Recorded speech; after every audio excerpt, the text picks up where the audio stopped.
Todo ser vivo, de uma simples bactéria ao complexo ser humano, precisa de energia para viver, crescer e se reproduzir. A principal fonte dessa energia é a glicose, que os organismos obtêm das mais variadas maneiras. As plantas, por exemplo, fabricam seu próprio alimento através da fotossíntese. Já os animais, na sua grande maioria, conseguem energia quebrando a glicose dos alimentos que ingerem através da respiração celular, que só acontece na presença do oxigênio. Alguns organismos, no entanto, desenvolveram um outro processo, também com a quebra da glicose, mas sem a necessidade de oxigênio. Esse mecanismo chama-se fermentação. A fermentação acontece o tempo todo à nossa volta. Quem nunca deixou, por exemplo, o feijão cozido no fogão de um dia para o outro? O que encontrou quando acordou? O feijão estava todo azedo, todo fermentado. Neste caso, a fermentação estragou a comida, mas em outros, ela ajuda a fabricar alimentos. Desde a antiguidade, o homem usa a fermentação para produzir comida, bebida e até medicamentos. Vinho, cerveja, queijo e pão são tão antigos quanto a agricultura. A verdadeira causa da fermentação, no entanto, só foi descoberta na segunda metade do século XIX. Na época, os produtores de vinho franceses passavam por uma terrível crise, pois todo o vinho que produziam avinagrava rapidamente. Eles resolveram então procurar o especialista em fermentação da Universidade de Lille, o professor Louis Pasteur. Em 1864, Pasteur descobriu o mistério. Seus estudos permitiram concluir que a fermentação é um processo biológico e químico. O problema que os vinicultores enfrentavam era causado por alguns micro-organismos que, durante a fermentação, transformavam álcool em ácido acético ou vinagre. O controle dos micro-organismos durante a fermentação agora faz parte do processo para a produção de alimentos. Hoje sabemos que os processos fermentativos resultam da atividade de diferentes micro-organismos. Leveduras, fungos, bactérias. Cada um desses micro-organismos provoca a fermentação de uma substância diferente. No caso do leite e do iogurte, por exemplo, quem provoca a fermentação da lactose e açúcar do leite são bactérias conhecidas como lactobacilos. Estamos aqui numa pequena fábrica de queijos para mostrar para vocês como funciona a fermentação lática. O leite, ele tem as bactérias naturais dele, né? E se você deixar o leite quietinho durante umas 30 horas, numa temperatura de 30 a 35 graus, ele vai coagular e vai virar queijo naturalmente. O primeiro momento é o azedamento do leite, que ocorre com a ação de uma série de bactérias naturalmente presentes no leite, mas que podem ser adicionadas, né, no processo industrial. Elas vão usar o açúcar do leite, a lactose, como alimento, e elas produzem o ácido lático, né, como subproduto desse processo. E o ácido lático vai tornar o leite mais ácido, e aí a caseína, que é a proteína do leite, ela vai coagular, né? Ela muda a sua conformação e aí vai formando uma consistência um pouco mais sólida, um pouco mais gelatinosa. Esse pãozinho fresquinho, macio, assim como a gente está acostumado a comer, só é possível pela fermentação provocada por um outro micro-organismo, as leveduras, seres unicelulares que pertencem ao reino dos fungos. A partir do açúcar presente na farinha do trigo, né? E enzimas que vão transformando o amido do trigo nesse açúcar, ela vai produzindo, essa levedura vai produzindo gás carbônico e álcool. Num ambiente adequado, uma temperatura adequada, como vai ter um grande excesso de alimento, essa levedura vai se multiplicando, né? E aí consegue produzir uma quantidade adequada de gás carbônico, que fica aprisionada no glúten, né, na massa do pão, e por isso que o pão cresce, né? E esse álcool é depois expulso na hora que você assa o pão, né, ele evapora e vai embora, assim como boa parte desse gás carbônico, mas aí a massa já está cozida e o pão já está com a estrutura formada. A levedura também é usada para fabricar álcool e bebidas alcoólicas. Vamos partir para um experimento na prática?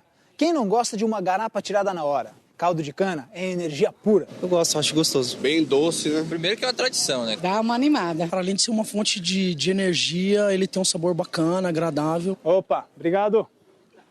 Será que a gente consegue provocar uma fermentação alcoólica e produzir álcool a partir da garapa? Vamos levar uma amostra para o laboratório. Fala, Gustavo. Opa. Tudo jóia?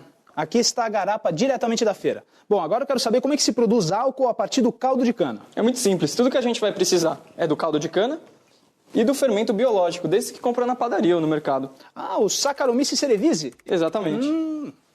Então, primeiramente, a gente vai colocar cerca de 200 ml do caldo de cana. Tá.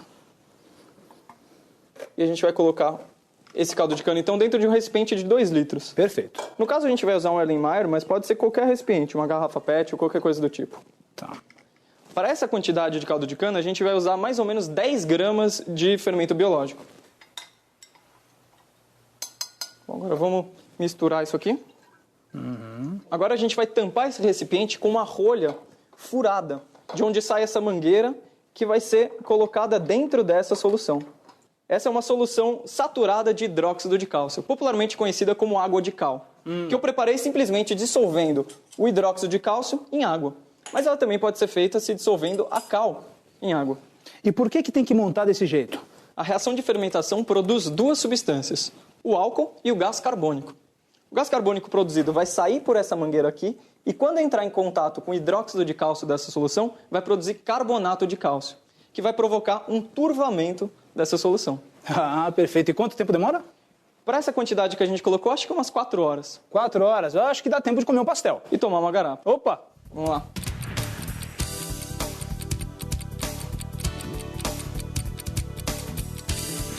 Olha, não é que funcionou mesmo? Tá turvo. Exatamente. O gás carbônico que foi produzido na nossa fermentação reagiu com o hidróxido de cálcio que tinha nessa solução, formando carbonato de cálcio, que é insolúvel em água, por isso a solução fica turva. Ah, tá. Então deu certo a experiência. Deu certo. Se saiu o gás carbônico por aqui, quer dizer que o álcool foi formado aqui dentro. Ah, perfeito. Agora só temos álcool aqui, né?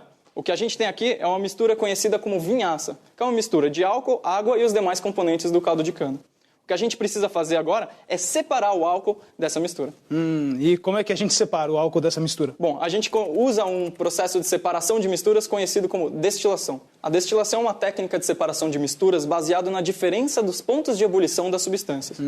A gente tem 2 tipos de destilação, a simples e a fracionada. Na destilação simples, a gente separa líquidos de sólidos, como, por exemplo, quando a gente quer produzir água potável a partir da água do mar. Já nesse caso, que a gente quer separar 2 líquidos, o álcool da vinhaça, a gente tem que utilizar outro tipo de destilação, a fracionada.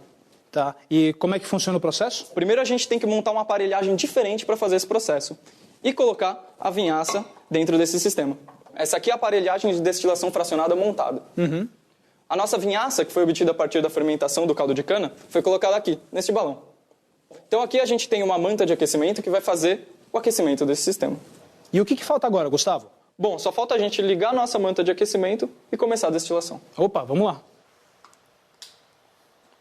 A partir do momento que entrar em ebulição, os vapores vão subir por essa coluna. Tá, e o que vai ser liberado aqui?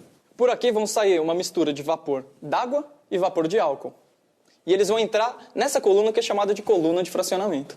Essa coluna vai fazer a separação entre esses 2 vapores. Por quê?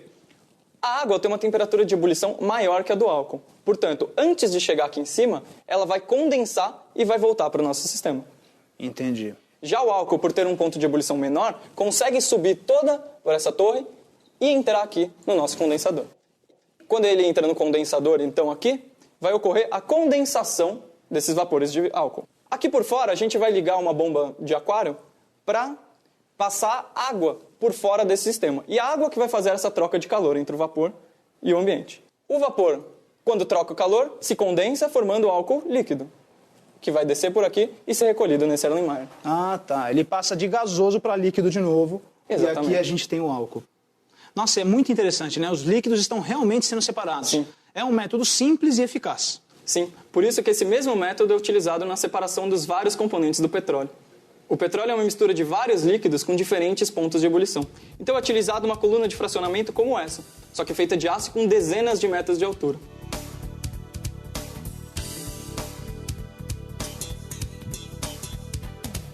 vimos na prática como acontece a fermentação alcoólica.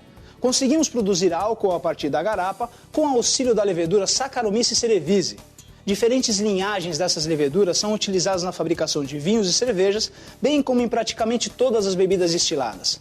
Essa levedura é o principal micro-organismo presente no fermento caipira, usado na fabricação da cachaça, a bebida mais popular do Brasil. No caso da cachaça, a gente usa o caldo de cana, né? Adiciona essa levedura e ela vai usar o açúcar presente na garapa e vai produzir o álcool e o gás carbônico, né? O gás carbônico vai embora, né? Inclusive durante o processo a gente vê o líquido borbulhar, né?